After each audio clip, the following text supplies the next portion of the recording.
as a number one seed, this could be the greatest tournament run in history. Doug Gottlieb from CBS Sports joining us. More surprised that Wisconsin is playing tonight or Duke is playing tonight? I guess I would say Duke. I mean, I'll be honest. I'm not going to pat myself on the back too hard because I picked Kentucky to win the game. But start the season, Dan, I picked Wisconsin as the number one team in the country. And it's because I thought they were the most likely team to reach the Final Four. And I thought Sam Decker would eventually play the way he's played now. Obviously, Frank Kaminsky. And more than anything, they know who they are. They were recruited to fit this style. And if you don't fit this style, you either change your game or you leave. So not really stunned at either, but a little bit more surprised, I guess, at Duke, but not terrible. That's not really that surprising. Hey, let me just add kind of that stat. Not only did they have this incredible run here for Wisconsin, the toughest run for a one seed, but remember they played 3 in 3 days to win the Big Ten tournament, including overtime. They had to win out late just to win the Big Ten, and then they won the Bahamas tournament. So, I mean, this is a team that has played the best and beaten the best and found ways to win tournament games when other teams, like Duke, for example, who had a magnificent season, didn't win their league, didn't win their conference tournament title, now trying, obviously, to win tonight. Kentucky lost because? I thought John Calipari was so concerned about Wisconsin's offense that he forgot about his own. Yep. Devin Booker was just getting abused when he was on defense. And Tyler Ulis is tiny. He's a member of the Lollipop Guild. But at the end of the game, they couldn't get the ball inside because there was no space. People are yelling and screaming, throw it inside, throw it inside.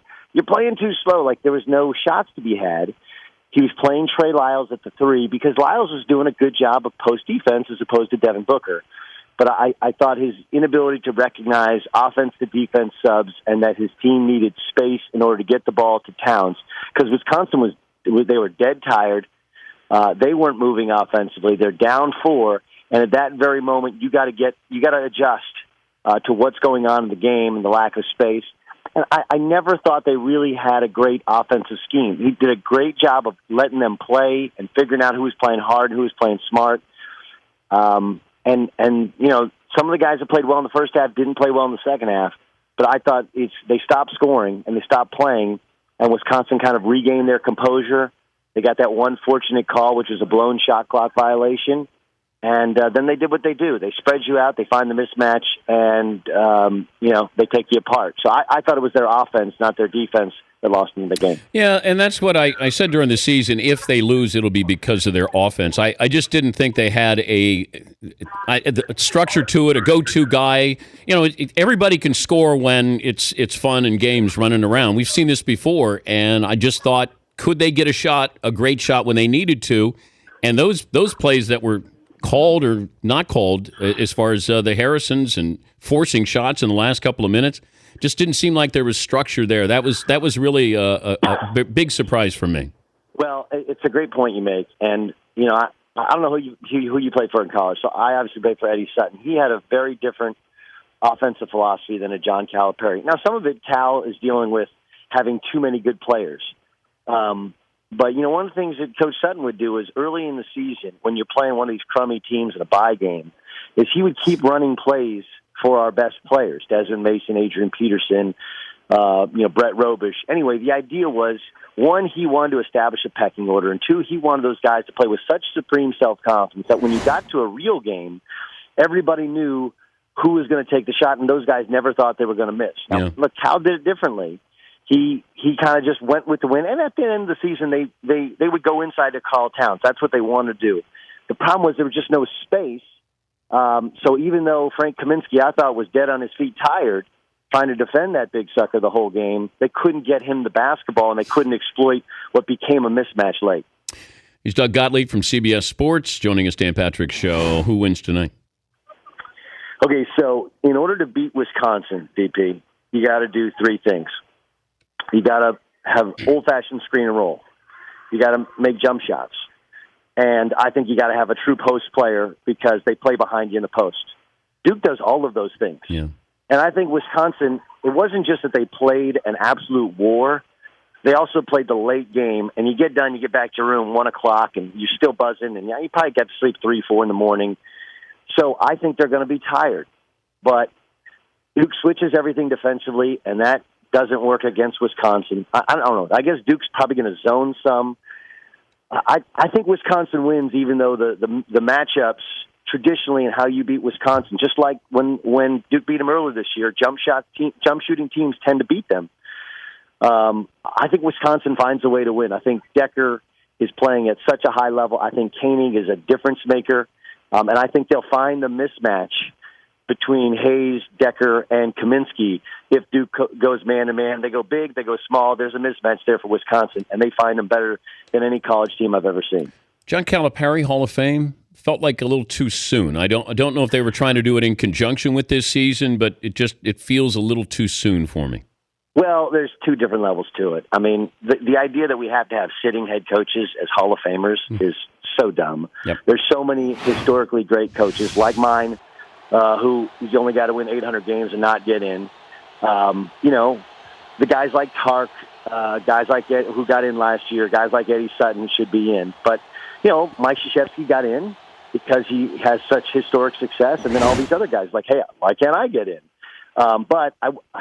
And look, Cal belongs in based upon his resume of wins alone, but Bo Ryan is not in, and John Calipari is in. I don't know. I watched the game. I thought it was. I thought it maybe should have been the other way around. But I mean, based upon wins and success at 3 different schools, I find it hard to keep him out. I just hate the idea that a sitting head coach has to be in when some of these guys that are retired. You don't want to have them in posthumously, if you will. Yeah, but you get more publicity for the Hall of Fame when you bring in Mike Krzyzewski or John Calipari, who are still at the top of their game. If you bring in a coach and he's 74 years of age, you don't get the buzz there. So I get it. It's a popularity contest to a certain degree. Before I let you go, we got Matt Stainbrook from Xavier, the center, has an issue with you. Matt, would you express your displeasure with Doug? Yeah, my freshman year, we were in Puerto Rico for the Puerto Rico tip-off tournament, and Mr. Gottlieb was announcing the games, and so we got to meet him before the game, and when I went up to him, he said, hey, nice of you to be clean-shaven. I had a little bit of a beard, a little bit of scruff going on, and that was my first time, meeting sort of a TV personality. Yeah. I was like, that's okay, I got a little hurt. Now after 4 years in basketball and being able to read through Twitter every night, I'm less hurt.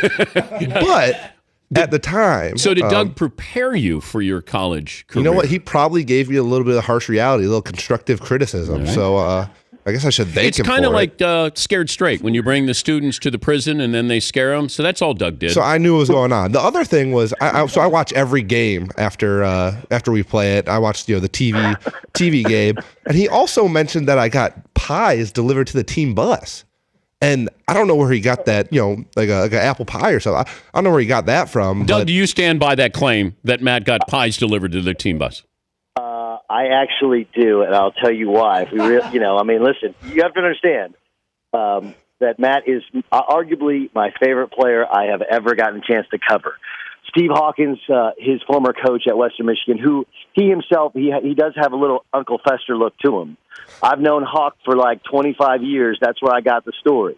And look, Stainbrook's got an abscess story he may want to tell off air. You should not have brought that up. That is not a good idea. Listen, I'm just saying.